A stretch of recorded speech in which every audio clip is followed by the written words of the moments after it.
తెల్లవారుజామున అందరూ ఏసీ గాలికి గాఢ నిద్రలో ఉన్నారు. ఏం జరిగిందో ఏమో తెలియదు. పాత బస్తీ గుల్జార్ హౌస్ మొదటి అంతస్తులో ఒక్కసారిగా మంటలు చెలరేగాయి. ఏం జరుగుతుందో తెలుసుకునే లోపే ప్రాణ నష్టం జరిగింది. ప్రమాద సమయంలో ఇంట్లో మొత్తం 21 మంది ఉన్నారు. వీరిలో 4 ప్రాణాలతో బయటపడగా 3 దట్టమైన పొగకు ఊపిరాడక మృతి చెందారు. తీవ్రంగా గాయపడిన మరో 14 మంది హాస్పిటల్లో చికిత్స పొందుతూ చనిపోయారు. మృతుల్లో 3 మహిళలు, 7 చిన్నారులు ఉన్నారు. డెడ్ బాడీలను ఉస్మానియా హాస్పిటల్కు తరలించారు. మృతులు ప్రహ్లాద్, మున్నీబాయ్, రాజేంద్ర మోదీ, సుమిత్ర, హమేయ్, అభిషేక్ మోదీ, శీతల్ జైన్, ప్రియాన్స్, ఇరాజ్, ఆరుషి జైన్, రిషబ్, ప్రథమ్, అనుయాన్, వర్ష, పంకజ్, రజనీ అగర్వాల్, ఇద్దిక్కి మోదీగా గుర్తించారు. ఘటనా స్థలానికి చేరుకున్న సౌత్ జోన్ డీసీపీ స్నేహ మిశ్రా అక్కడ పరిస్థితులను పరిశీలించారు.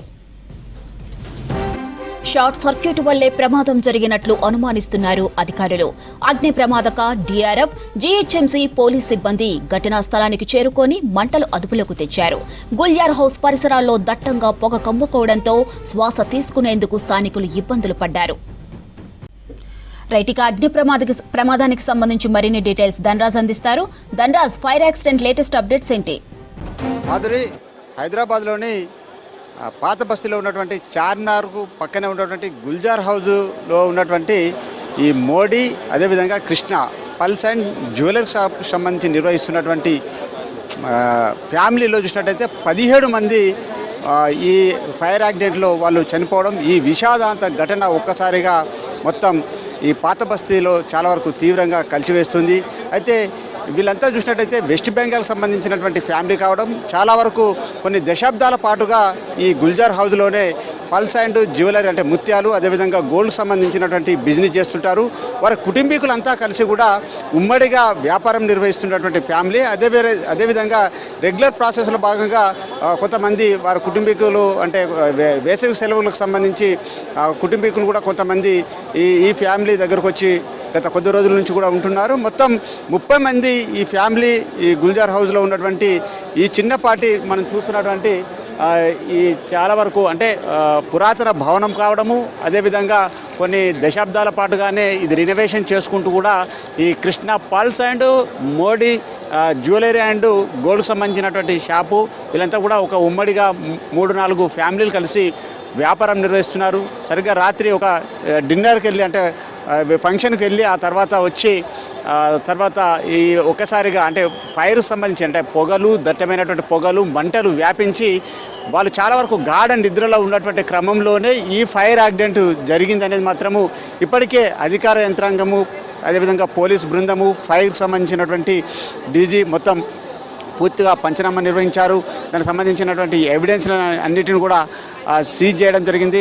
కొన్ని ఎవిడెన్స్లను కలెక్ట్ చేశారు. ఆ తర్వాత పంచనామా నిర్వహించినటువంటి క్రమంలో చూసినట్టయితే ఈ ఇన్సిడెంట్ సంబంధించి ఒక్కొక్క విషయం కూడా బయటకు రావడం జరుగుతుంది. ఎందుకంటే వాళ్ళు ఫంక్షన్కి వెళ్ళి వచ్చి తర్వాత ఏసీలు ఆన్ చేసి పైన ఫ్లోర్లో మొత్తం ఫ్లోర్లో 4 గదులు ఉంటాయి. ఆ 4 గదుల్లోనే ఈ ఫ్యామిలీ 30 మంది కూడా చాలా వరకు ఇందులో నివాసం ఉంటున్నారు. అందులో భాగంగా చూసినట్టయితే చిన్నారులు, పిల్లలు, చాలా పెద్ద వయస్సులైనటువంటి అంటే చాలా 60 నుంచి 50, 60, 70 సంబంధించినటువంటి ఏజ్ గ్రూప్ సంబంధించినటువంటి వాళ్ళు ఉండడము, చిన్నారులు 7 మంది ఈ ఇన్సిడెంట్లోనే ప్రమాద బారిన పడి వాళ్ళు చనిపోవడం. మరోవైపున చూసినట్టయితే మహిళలు 3 ఉన్నారు, మరో 3 కూడా పురుషులు ఉన్నారు. మొత్తం టోటల్గా చూసుకున్నట్టయితే 17 మంది చాలా గాఢ నిద్రలో ఉన్నటువంటి క్రమంలోనే ఇందులో షార్ట్ సర్క్యూట్ తోటి ఈ ప్రమాదం జరిగి చాలా వరకు వాళ్ళు నిద్రలోనే ఊపిరాడక దట్టమైనటువంటి పొగలతోటి ఊపిరాడకుండానే వాళ్ళు తేరుకొని లేపే మంటలన్నీ చుట్టుముట్టడంతో ఒక్కసారిగా ఈ ఇన్సిడెంట్ జరిగింది. 6:16 ఫైర్ సేఫ్టీ రెస్క్యూ ఆపరేషన్ ఇక్కడికి చేరుకుంది. మొత్తం 10 బృందాలుగా చేరినటువంటి టీం అంతా కూడా రెస్క్యూ ఆపరేషన్ నిర్వహించింది. వాళ్ళని కాపాడేటువంటి ప్రయత్నం చేసింది. ఈ క్రమంలో 10 మందిని కూడా రెస్క్యూ ఆపరేషన్ చేసి వాళ్ళను స్థానికంగా ఉన్నటువంటి హాస్పిటల్కు తరలించారు. మరోవైపున చూసినట్టయితే ఓ వైపున రెస్క్యూ ఆపరేషన్ కొనసాగినప్పటికీ కూడా కొనసాగుతున్నటువంటి క్రమంలోనే వివిధ హాస్పిటల్లో 7-8 మందిని అపోలో డిఆర్డీఓ హాస్పిటల్, అదేవిధంగా ఉస్మానియా హాస్పిటల్కు తరలించినటువంటి క్రమంలో కూడా వాళ్ళు ట్రీట్మెంట్ పొందుతూ కూడా కొంతమంది చనిపోవడం, మొత్తం ఓవరాల్గా 17 మంది చనిపోయినటువంటి ఈ ఇన్సిడెంట్ పైన ప్రభుత్వం కూడా దిగ్భ్రాంతిని వ్యక్తం చేసింది. మరోవైపున కూడా స్పాట్కు హైదరాబాదు ఇన్ఛార్జి మంత్రి అయినటువంటి పొన్నం ప్రభాకర్ కూడా ఇక్కడికి వచ్చి పూర్తిగా ఘటనా స్థలాన్ని అంతా కూడా పరిశీలించారు. ప్రమాదానికి గల కారణాలను కూడా తెలుసుకున్నారు. అదేవిధంగా సీఎం రేవంత్ రెడ్డి ఆదేశాల మేరకు మృతులకు సంబంధించినటువంటి కుటుంబానికి ఎక్స్గ్రేషన్ కూడా ప్రకటించారు. ఆ తర్వాత సంబంధించినటువంటి పోస్ట్ మార్టం సంబంధించినటువంటి ప్రక్రియనంతా కూడా మంత్రుల ఆధ్వర్యంలోనూ అదేవిధంగా హయ్యర్ అఫీషియల్ పోలీస్ అధికారుల నేతృత్వంలో కూడా పోస్ట్ మార్టం చేసి ఆ కుటుంబానికి మృతదేహాలు డెడ్ బాడీలను కూడా అందించారు. ఆ తర్వాత చూసినట్టయితే మొత్తం ఈ ఇన్సిడెంట్కి సంబంధించిన వ్యవహారాలపైన కూడా ఫైర్ సేఫ్టీ సంబంధించి రెస్క్యూ ఆపరేషన్ చాలా వరకు ఈ భవనంలో ఉన్నటువంటి గ్రౌండ్ ఫ్లోర్ టు సంబంధించినటువంటి భవనంలో చాలా కింది అంతస్తులోకి మంటలు వ్యాపించాయి. ఆ తర్వాత పైన ఫ్లోర్ దాకా కూడా చాలా మంటలు వ్యాపించడంతో రెస్క్యూ నిర్వహించామని చెప్తున్నారు. అదేవిధంగా రెస్క్యూ ఆపరేషన్లో భాగంగానే చాలా వరకు అగ్నిమాపకు సంబంధించినటువంటి ఫైర్ ఫైటర్స్ అంతా కూడా 12 వెహికల్స్ తోటి కూడా రెస్క్యూ ఆపరేషన్ చేశాము. అదేవిధంగా స్పాట్కు చేరుకొని మొత్తం ఓవరాల్గా ఒక 100 మంది బృందంతో మేము ఈ రెస్క్యూ ఆపరేషన్ నిర్వహించాము. 10 మందిని మాత్రము చాలా తీవ్రమైనటువంటి దట్టమైనటువంటి పొగల నుంచి ఎవరైతే చిక్కుకున్నారో వాళ్ళందరినీ కూడా మొత్తం రెస్క్యూ ఆపరేషన్ చేసి తీసుకురాగలిగాం. కానీ అప్పటికే కొంతమంది ఈ భారీగా దట్టంగా అలుముకున్నటువంటి పొగలతోటి ఊపిరాడకుండానే చనిపోయారు. ఈ ఇన్సిడెంట్ పైన కూడా చాలా వరకు కొంతమంది రెస్క్యూ కొనసాగుతున్నటువంటి క్రమంలోనే జరిగినటువంటి విషాద ఘటన పైన కూడా చాలా వరకు ఇక్కడ తోటికి సంబంధించినటువంటి గోల్డ్ షాపులు ఉన్నారు. అదేవిధంగా ముత్యాల వ్యాపారం చేస్తుంటారు. అదేవిధంగా చార్మినార్కు అంటేనే మనకు ఇది ఒక పర్యాటకమైనటువంటి ప్లేస్ కావడం, అందులో ఇవాళ ఆదివారం చాలా వరకు వివిధ రాష్ట్రాల నుంచి కూడా పెద్ద ఎత్తున ఈ షాపులను సందర్శిస్తుంటారు. అదేవిధంగా వాళ్ళు ఈ షాప్లో షాపింగ్ చేస్తుంటారు. ఇలాంటి ముత్యాలకు ప్రసిద్ధిగాంచినటువంటి ఈ ఓల్డ్ సిటీ పాత బస్తీకి సంబంధించి గుల్జార్ హౌజ్లో జరిగినటువంటి ఇన్సిడెంట్ని తోటి వ్యాపారులు చాలా వరకు విషాదంలో మునిగిపోయారు ప్రతి ఒక్కరు. ఎందుకంటే వీళ్ళు కదా కొన్ని దశాబ్దాల పాటుగా ముత్యాల వ్యాపారము గోల్డ్కు సంబంధించినటువంటి వ్యాపారం నిర్వహిస్తున్నటువంటి ఈ కుటుంబంలో ఒక్క ఫ్యామిలీలోనే 17 మంది చనిపోయినటువంటి విషాద ఘటన పైన చాలా వరకు ఈ ఇన్సిడెంట్ తెలుసుకున్నటువంటి క్రమంలో ఓల్డ్ సిటీ అంటే పాత బస్సుకి సంబంధించి డీసీపీ అన్నటువంటి స్నేహా మెహ్రా ఇక్కడికి వచ్చి పూర్తిగా పరిశీలించారు. అదేవిధంగా ఇన్సిడెంట్స్ పైన కూడా ఎప్పటికప్పుడు సమాచారాన్ని కూడా అడిగి తెలుసుకోవడం జరిగింది. అదేవిధంగా ఘటన సంబంధించి స్థలానికి ఓవైపున Hyderabad police commissioner CV Anand, అదేవిధంగా ఫైర్ డీజీ అయినటువంటి నాగిరెడ్డితో పాటుగాను డీజీపీ జితేందర్ కూడా స్పాట్కు వచ్చి పూర్తిగా ఈ అగ్ని ప్రమాదం ఘటనకు సంబంధించినటువంటి వివరాలను అడిగి తెలుసుకున్నారు. మృతులకు సంబంధించినటువంటి కుటుంబాలకు తక్షణ సహాయ సహకారాలను అందించేందుకు రాష్ట్ర ప్రభుత్వం కూడా పూర్తిగా వివిధ డిపార్ట్మెంట్ల కోఆర్డినేషన్ తోటి కూడా మొత్తం తదుపరి సంబంధించినటువంటి ప్రాసెస్ కూడా కొనసాగిస్తుంది. మొత్తం ఇంకా ఈ ఇన్సిడెంట్ పైన లోపల అగ్ని ప్రమాదం జరిగిన ఇన్సిడెంట్ పైన కూడా ఇక ఈ సౌత్ జోన్ డీసీపీ అయినటువంటి స్నేహా మెహ్రా కూడా ఈ స్పాట్కు చాలా వరకు కొన్ని నిమిషాల వ్యవధిలోనే చేరుకొని ఫైర్ యాక్సిడెంట్ పైన కూడా పూర్తి రెస్క్యూ కూడా కొనసాగించారు. మేడం, మొత్తం ఈ ఇన్సిడెంట్కి సంబంధించినటువంటి విషయాలపైన మనతోటి south zone DCP Sneha Mehra మనతోని మాట్లాడేందుకు సిద్ధంగా ఉన్నారు. ఒకసారి ఈ ఇన్సిడెంట్ ఎలా జరిగింది, ఎన్ని గంటలకు చేరుకున్నారు, అదేవిధంగా మనతోని సౌత్ జోన్ డీసీపీ అయినటువంటి స్నేహా మెహ్రా మొత్తం పూర్తిగా ఆధ్వర్యంలో రెస్క్యూ ఆపరేషన్ కొనసాగింది. మేడం, అంటే ఈ ఫైర్ యాక్సిడెంట్ మీకు అంటే ఎన్ని గంటలకు ఈ విషయం తెలిసింది, మొత్తం ఎన్ని టీములుగా మీరు రెస్క్యూ ఆపరేషన్ చేశారు? నమస్కారం అండి. ఈ 6:15 పోలీస్కు ఇన్ఫర్మేషన్ వచ్చింది మనకి. అప్పటికి మన నైట్ ఆఫీసర్ అండ్ అంతా టీమ్స్ వచ్చినాయి, మనం కూడా వచ్చాము, ఫైర్ టెండర్స్ కూడా వచ్చినాయి. ఈ ఫైర్ ఫ్లేమ్స్ చాలా ఎక్కువ ఉంది, తగ్గించడానికి కొంచెం టైం పడింది. బట్ అరౌండ్ 8:30 ఫ్లేమ్స్ తగ్గినాయి. అప్పుడు దాదాపు 17 మందికి మనము రెస్క్యూ చేసాము. కానీ ఇప్పుడు మనకి తెలిసింది most of them are reported brought dead in the hospital. Unfortunately ఎంత ఎఫర్ట్ పెట్టిన తర్వాత కూడా ఈ స్మోక్తో వాళ్ళు లంగ్స్ ఎఫెక్ట్ అయినాయి. సో పిఎంఈలో క్లియర్లీ వస్తుంది, రీజన్ ఆఫ్ డెత్ క్లియర్లీ వస్తుంది. కానీ ఇది పెద్ద ఫైర్ ఇన్సిడెంట్ జరిగింది, షార్ట్ సర్క్యూట్ అయిన తర్వాత జరిగింది చెప్తున్నారు ఫైర్ వాళ్ళు. డిఎఫ్ఓ గారు కానీ మినిస్టర్స్, సిపి గారు, డీజీ గారు కూడా వచ్చి విజిట్ చేశారు. ఇప్పుడు ఓజిహెచ్లో మార్చిల్లో ఇన్క్వెస్ట్ అండ్ అంతా ప్రొసీజర్స్ నడుస్తుంది. ఈ ఏరియా కూడా మనము బ్యారికేడ్ చేశాము. ఎవరైతే రాకుండా లోపల ప్రాపర్టీ ఏదైతేనో వాళ్ళకి ఆ ప్రాపర్టీకి కూడా మనము సెక్యూర్ చేస్తున్నాము. ఇందులో గోల్డ్ కానీ ముత్యాలకు సంబంధించినటువంటి బిజినెస్ చేస్తున్నారు కదా మేడం, అంటే ఏదైనా ప్రాపర్టీ ఇప్పటివరకు ఏమన్నా గుర్తించగలిగారా మీరు? ఈ ప్రాపర్టీ మనము మార్నింగ్ నుంచి కార్డన్ ఆఫ్ చేసి సెక్యూర్ చేస్తున్నాము. ఇప్పుడు కూడా రౌండ్ ఓ క్లాక్ పికెట్ మెయింటైన్ చేస్తాం.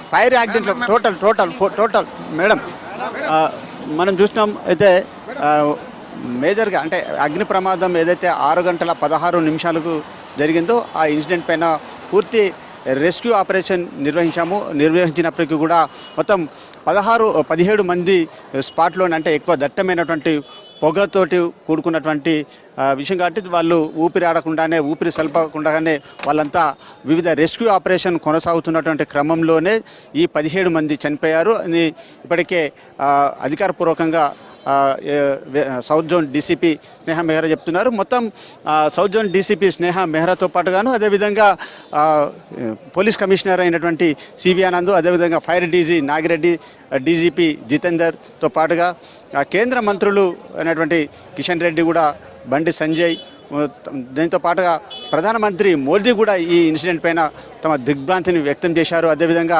రాష్ట్ర ప్రభుత్వం కూడా చాలా ఇన్సిడెంట్ జరిగినటువంటి కొన్ని నిమిషాల వ్యవధిలోనే మినిస్టర్ పొన్నం ప్రభాకర్ నేతృత్వంలో అధికార యంత్రాంగం అంతా కూడా స్పాట్కు చేరుకున్నారు. కుటుంబం సంబంధించినటువంటి వివరాలన్నింటినీ కూడా సేకరించారు. తక్షణ సంబంధించినటువంటి సహాయ సహకారాలపైన కూడా మొత్తం ఇన్సిడెంట్ పైన వివిధ అధికార యంత్రాంగంతో కోఆర్డినేషన్ చేశారు. మొత్తం మంటలను కంట్రోల్ చేసిన తర్వాత ఈ ఫైర్ యాక్సిడెంట్లో ఆస్తికి సంబంధించిన వివరాలు ఏమేమి ఉంటాయి, అంటే ఎంతవరకు గోల్డ్ ఉంది, డైమండ్ సంబంధించిన వారి ఆస్తికి సంబంధించిన వ్యవహారాలపైన వాటన్నిటిని కూడా ఎక్కడికక్కడ పూర్తిగా సీజ్ చేశారు. ఆ తర్వాత ఆ ఆస్తికి సంబంధించినటువంటి వాల్యుయేషన్ కూడా కట్టాల్సి ఉంది. మరోవైపున ఇప్పటికే 17 మంది చనిపోయినప్పటికీ మరికొంతమంది తీవ్రంగా గాయపడ్డ వారికి కూడా ఇంకా ట్రీట్మెంట్ అందిస్తున్నారు. సుమారుగా మరో 10 మందిని మాత్రం వివిధ అంటే రెస్క్యూ ఆపరేషన్ టీం అంతా కలిసి కూడా రెస్క్యూ చేసి మరో 10 మందిని కాపాడమంటున్నారు. ఇక మనం అంటే ఉస్మానియా హాస్పిటల్లో చనిపోయిన డెడ్ బాడీలు ఉన్న ఆ డెడ్ బాడీలు అన్నిటికీ కూడా పోస్ట్ మార్టం కొనసాగుతుంది. మంత్రులు, వివిధ సిబ్బంది, పోలీస్ శాఖ డిపార్ట్మెంట్ అంతా కూడా అక్కడ చేరుకున్నారు. ఎవరైతే మృతులకు సంబంధించినటువంటి కుటుంబాలకు తక్షణ సహాయకు సంబంధించినటువంటి ఎక్స్గ్రేషన్ 2 లక్షలు ప్రకటించారు. గాయపడ్డ వారికి 50,000 రూపాయలను తక్షణమే అందిస్తున్నట్లుగా ఇప్పటికే మంత్రులు ప్రకటన చేయడం జరిగింది. మొత్తం ఈ విషయం పైన ఎప్పటికప్పుడు సీఎం రేవంత్ రెడ్డి మొత్తం సమీక్ష కొనసాగిస్తున్నారు. ఎప్పటికప్పుడు ఈ ఇన్సిడెంట్ పైన ఆరాధిస్తున్నారు. మరోవైపున నగర పోలీస్ కమిషనర్ అయినటువంటి సివి ఆనంద్ ప్రమాదకు సంబంధించిన ఘటన పైన పలు కోణాలలో కూడా దర్యాప్తు కొనసాగిస్తున్నారు. ఇన్సిడెంట్ ఎన్ని గంటలకు జరిగి ఉంటుంది, ఇది షార్ట్ సర్క్యూట్ సంబంధించినటువంటి కారణమేనా, లేకుంటే గ్యాస్ సిలిండర్ పేలిందా, లేకుంటే ఈ ఏసీకి సంబంధించినటువంటి కంప్రెషర్ పేలిందా, లేకుంటే దీనిలో ఏ ఇన్సిడెంట్ తోటి మొత్తానికి ఈ ఫైర్ యాక్సిడెంట్ జరిగింది, ఆ తర్వాత ఇందులో ఏదైనా కుట్రకోణం దాగుందా అనే విషయాలపైన ఇప్పటికే ఈ బిల్డింగ్ చుట్టూ కూడా ప్రత్యేకమైనటువంటి టీం పెట్టి పూర్తిగా రివ్యూ చేశారు. పూర్తి వీడియో రికార్డు ఎవిడెన్స్ అన్నిటిని కూడా కలెక్ట్ చేశారు. అంటే ఏదైతే ఫైర్ యాక్సిడెంట్ అయిందో ఫైర్ యాక్సిడెంట్ తర్వాత కూడా 4 గదుల్లో ఉన్నవారి సంఖ్య ఏ విధంగా ఉంది, స్పాట్లో వాళ్ళు ఏ పొజిషన్లో ప్రాణాలు వదిలారు ఊపిరాడకుండా. మరోవైపున ఎంట్రీ ఎగ్జిట్ చాలా వరకు చిన్నది కావడము, చాలా వరకు అంటే మనం చూస్తున్నటువంటి ఆ రూమ్ చూడొచ్చు, ఆ పైన ఉన్నటువంటి G+2కు సంబంధించినటువంటి ఫ్లోరు, చిన్న గదులు ఉన్నాయి. మొత్తం ఫైర్ యాక్సిడెంట్ పైన ఫ్లోర్లో జరిగిన తర్వాత గ్రౌండ్ ఫ్లోర్ నుంచి చిన్న షట్టరు నుంచి ఎగ్జిట్ కావడానికి చాలా ఇబ్బంది పడే సిచ్యువేషన్ ఉంది. చాలా వరకు క్లోజ్గా చాలా చిన్న షట్టర్ కావడము, ఇదే ఎంట్రీ అండ్ ఎగ్జిట్ కావడంతో కూడా చాలా వరకు ఈ ఇన్సిడెంట్ అంటే మృతులకు సంబంధించి ఎక్కువ సంఖ్య పెరిగిందనేది మాత్రం ఇప్పటికే ఇన్వెస్టిగేషన్ టీము ఇప్పటికీ వాళ్ళ దర్యాప్తులో బయటకు రావడం జరిగింది. ఫైర్ తెలంగాణ సంబంధించినటువంటి టీంతో పాటు వెస్ట్ జోన్ పోలీసులు, అదేవిధంగా ఫోరెన్సిక్ సంబంధించినటువంటి బృందము, అదేవిధంగా సిఆర్ఏఎఫ్ సంబంధించినటువంటి క్విక్ రియాక్షన్ టీం అంతా కూడా మొత్తం పూర్తిగా ఈ బిల్డింగ్ సంబంధించిన పరిసర ప్రాంతాలన్నింటిని కూడా పూర్తిగా ఆధీనంలోకి తీసుకొని ఇన్వెస్టిగేషన్ కొనసాగిస్తున్నారు. ఫైర్ ఇన్సిడెంట్ జరిగినటువంటి క్రమంలో మొత్తం 16 మంది ఈ అగ్ని ప్రమాద ఘటనలో చనిపోవడం అనేది చాలా వరకు ప్రతి ఒక్కరిని తీవ్రంగా కలిచివేస్తుంది. అంటే ఎందుకంటే గతంలో 2023లో సికింద్రాబాద్లో జరిగినటువంటి స్వప్నలోకు ఫైర్ యాక్సిడెంట్లో చూసినట్టయితే అప్పుడు సుమారుగా 10 మందికి పైగా చనిపోయినటువంటి ఇన్సిడెంట్ చాలా వరకు రాష్ట్ర వ్యాప్తంగా ఒక సంచలనంగా మారింది.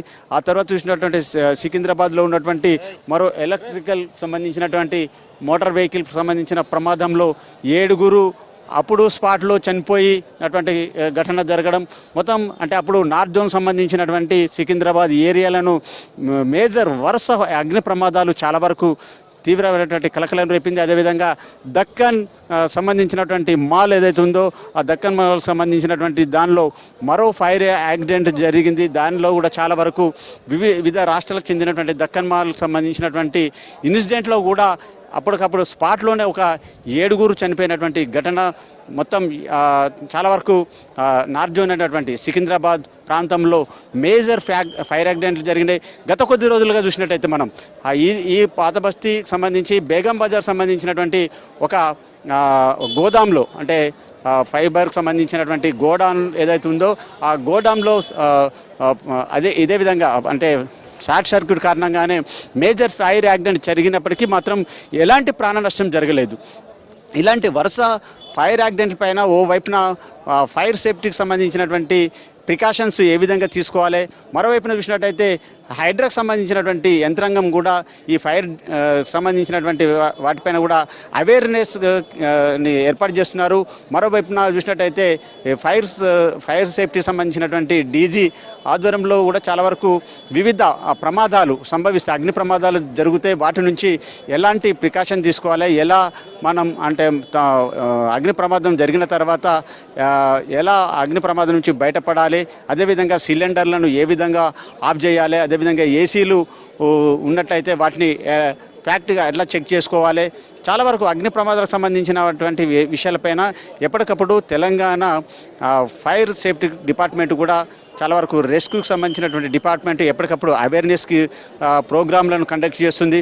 మరోవైపున చూసినట్టయితే పురాతనకు సంబంధించినటువంటి పాత బిల్డింగ్లు ఏవైతే ఉన్నాయో చాలా వరకు కొలాప్స్కు దగ్గర ఉన్నటువంటి బిల్డింగ్లలో చాలా వరకు ఎంట్రీ ఎగ్జిట్ చాలా ఒకటే కావడము, చాలా వరకు పురాతన భవనాలు వీటన్నిటిని చాలా వరకు కొంతమంది రెనోవేషన్స్ చిన్న చిన్న రిపేర్లు చేస్తూ అందులోనే ఉండిపోవడం, ఇలాంటి మేజర్ యాక్సిడెంట్ జరిగినప్పుడు చాలా వరకు మృతుల సంఖ్య అంటే మేజర్గా ఇలాంటి ప్రమాదాలు జరిగినప్పుడు చాలా వరకు అంటే లైవ్లో అంటే ప్రాణాలు చాలా వరకు పెద్ద ఎత్తున జరుగుతున్నాయి. కాబట్టి ఇలాంటి విషయాలపైన కూడా రాష్ట్ర ప్రభుత్వం ఇప్పటికే ఈ పాత బస్తీలో ఉన్నటువంటి చాలా ఇరుకిరుకైనటువంటి ఏదైతే కాంప్లెక్స్లు ఉన్నాయో దానిపైన దాంట్లో ఓ సెల్లార్లో చూసినట్టయితే మొత్తం వ్యాపార సముదాయాలు నిర్వహిస్తున్నాయి, బిజినెస్ నిర్వహిస్తున్నారు. దానిపైన G+1 పైననే చాలా లోపల కంజెస్టెడ్గా ఉన్నటువంటి ఇరుకైన గదుల్లోనే 3, 4, 5 ఫ్యామిలీలు చాలా వరకు ఒక 20 నుంచి 30 మంది అందులో నివాసం ఉంటున్నారు. ఇలా అనుకోని ఫైర్ యాక్సిడెంట్ల వల్ల చాలా పెద్ద ఎత్తున ప్రాణాలు కోల్పోతున్నటువంటి సిచ్యువేషన్ ఉందని ఇప్పటికే అధికార యంత్రాంగం భావిస్తుంది. దీనిపైన కూడా ప్రత్యేకంగా రాష్ట్ర ప్రభుత్వము చాలా వరకు సమీక్ష కొనసాగించాల్సి ఉంది. గత కొన్ని దశాబ్దాల పాటుగా ఉన్నటువంటి ఈ హైదరాబాద్ హోల్ సిటీకి సంబంధించినటువంటి ఇక్కడ చూసినట్టయితే ప్రతిది కూడా అంటే ప్రతి స్ట్రీట్లోనూ ప్రతి దగ్గర కూడా మొత్తం చార్మినార్కు సంబంధించినటువంటి ప్రాంతంలో చాలా పురాతనకు సంబంధించినటువంటి అంటే నిజాం కాలం నుంచి కూడా ఇలాంటి బిల్డింగ్లోనే G+1 సంబంధించినటువంటి బిల్డింగ్లోనే వాళ్ళు వ్యాపారం నిర్వహిస్తూ ఉన్నారు. అదేవిధంగా వాటిని ఎలాంటి అంటే కొలాప్స్ చేయకుండా అంటే అధికారులు కానీ GHMC కానీ హైడ్రా వచ్చినప్పుడు నోటీసులు ఇచ్చినా కూడా వీటిని అంటే పూర్తిగా కూల్చివేసి మళ్ళీ రినోవేషన్ చేసుకొని మళ్ళీ కట్టడాలు మాత్రం నిర్మించట్లేదు. పురాతనంగా ఒక 70, 80, 100 సంవత్సరాలకు ఉన్నటువంటి పాత భవనాల్లోనే వాళ్ళు నివాసం ఉండడం, ఎంట్రీ ఎగ్జిట్ చాలా ఒకటే ఉండడం, చాలా ఇరుకైనది. ఒక 1 by 1 ఒక ఇద్దరు కూడా రాలేనటువంటి సిచ్యువేషన్లు ఉన్నటువంటి ఎగ్జిట్ గేటు ఒకటే ఉండడం తోటి కూడా ఇలా అగ్ని ప్రమాదాలు సంభవించినప్పుడు చాలా వరకు తీవ్రమైనటువంటి ప్రాణ నష్టం జరుగుతుందని అధికార యంత్రాంగం ఇప్పటికే ఒక రివ్యూలో వాళ్ళు అంచనా వేసినారు. మొత్తం మనకి చూసినట్టయితే పాత బస్తీ అంటే చార్మినార్కు సంబంధించినటువంటి ఈ చుట్టుపక్కల ప్రాంతాలైనటువంటి సిచ్యువేషన్లో ఇలాంటి భవనాలు చాలా వరకు కోకలుగా ఉన్నాయి. మొత్తం మేజర్ సంబంధించినటువంటి ఫైర్ యాక్సిడెంట్ల పైన కూడా చాలా వరకు చూసినట్టయితే స్వప్నలో తర్వాత అదేవిధంగా దక్కన్ మాల్ తర్వాత చూసినట్టయితే ఇప్పుడు హైదరాబాద్లోని ఈ గుల్జార్ హౌస్ పాత బస్తీలో ఉన్నటువంటి చార్మినార్కు పక్కనే ఆనుకొని ఉన్నటువంటి ఈ గుల్జార్ హౌస్లో జరిగినటువంటి మేజర్ ఫైర్ యాక్సిడెంట్లో 17 మంది వాళ్ళు చనిపోవడం చాలా వరకు విషాదాంత ఘటన అని చెప్పచ్చు.